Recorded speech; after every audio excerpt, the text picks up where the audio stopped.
Whether the worms had done their work, I could not say. One would expect a disfigured face, an impossible stench, the dense atmosphere that conveys moral horror. I confess a certain disappointment at the sight of that young body, lying unadorned, seemingly asleep and at peace. There were 4 of us, but 2 traveled often. I myself, bound by burdensome family ties, was in Spain when I heard the news.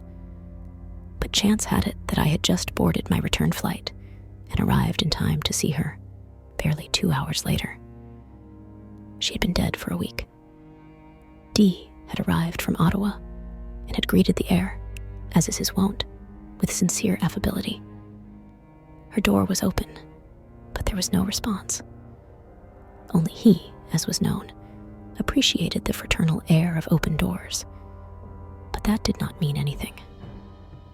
Somewhat dazed from the long trip, he claimed to have then raided the refrigerator, unpacked his bags, deposited a crude wooden bear statue on the entryway shelf, a small souvenir from his trip home.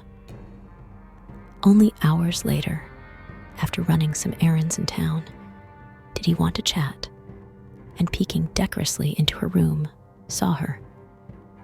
She had already been there while C, the previous Saturday, in one of her fleeting visits, picked up some documents she needed and left again. Her mind absorbed in the imminent presentation of her thesis. D had not alerted the police.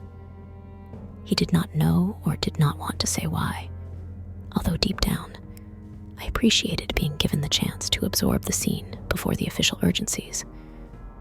At that moment, only he and I knew, or so I thought. I urged him to make the inevitable call. He did not. We struggled.